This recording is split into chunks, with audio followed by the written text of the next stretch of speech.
but we're early days. So right now the learning curve is convincing people that this is a viable environment.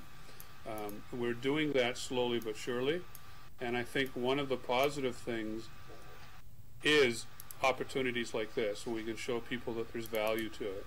And again, we're also moving much farther afield, much faster into, as you say, online delivery, alternate delivery, blended deliveries, where Second Life is going to become fuller part of that opportunity. And I know that LV has actually done some course development for offering courses here, and that might be something she wants to talk about. Sure, thanks, Hondo. I didn't tell you who I am in the physical world. My other identity is Lorraine Storry Mockford, and I'm the alternate delivery coordinator for Health and Human Services with the Nova Scotia Community College. As such, I'm responsible for the implementation and development of online and alternate ways to deliver courses within the School of Health and Human Services. Although I do work very closely with my colleagues from the other academic schools in the college in developing what it is that we're doing and how we're delivering it. We all have our own flavor.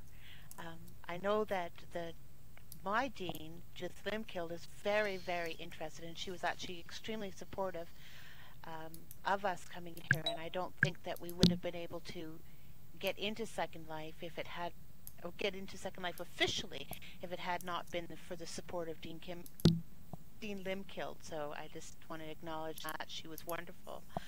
She has also been promoting the use of virtual environments like this to create nursing simulations and practice environments for nurse education and professional development across the province. Again, 900 kilometers tip to toe for Nova Scotia, and we have hospitals and universities and training institutions all the way across the board.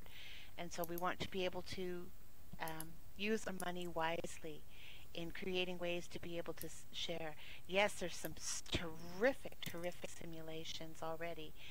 And I took a group of nurse educators around J.S. Vavoom's work over with the Tacoma Community College and the nursing simulations at Evergreen Island last week, and they were really excited. And I knew that I had hooked a few of them when they said, we could have our next meeting with you in Second Life. And I thought, there you go. They're hooked now. This is going to be wonderful. So that was pretty fun. So yes, we're just starting to really tick off on how these things will happen.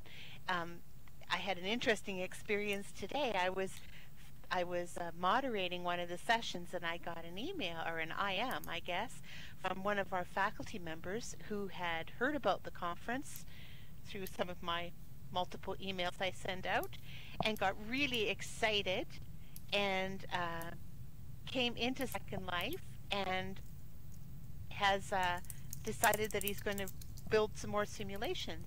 And he is only 20 or 30. Oh, there'll be more.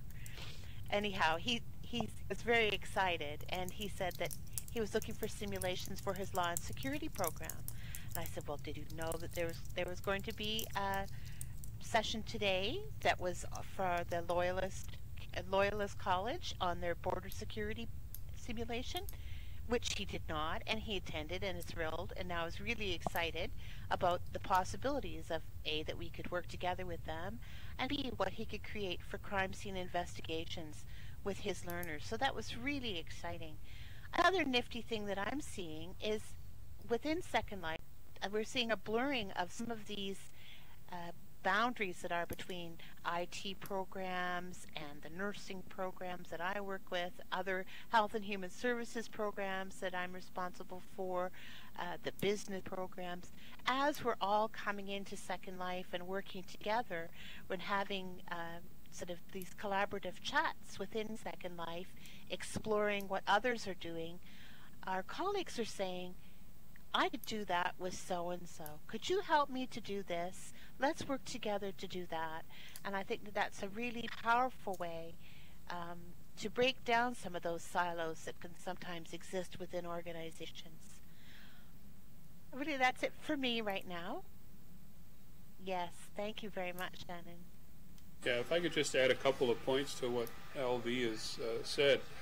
Part of what we're trying to do as an institution, and as I said, it's early days, is look at opportunities for thinking more as a college as opposed to local communities. We're a fairly young institution, in that we're about 12 years old now, and as a community college system, we were sort of formed from a series of vocational schools, technical institutes, and other institutions that had strong roots in individual communities. So we've spent much of the last 12 or 13 years building that identity as a Nova Scotia community college, so that, you know, we talk as a college, not as a bunch of separate institutions. We're now at that point, and I see great opportunity for here in Second Life to allow us to continue to do that, because now we have the NSCC brand out on our island. Exactly, LV, one province, one college. And so we are now reaching that opportunity, and we are now reached a point where we have faculty and staff who are not sort of the bleeding edge, leading edge adopters like LV and myself, looking at Second Life as something that's viable and real. So that's been a major turnaround for us.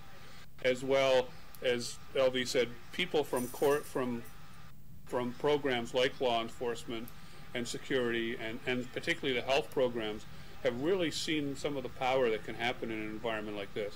So a lot of it is still word of mouth, although we're getting better at getting it out. Now that we have an actual presence, and we can get people in, and once we get them in, we can get them out to all of you and the amazing things that you're doing, it's making our life a lot simpler. So I'm looking forward over the next year or so of starting to get towards where Penn State is at.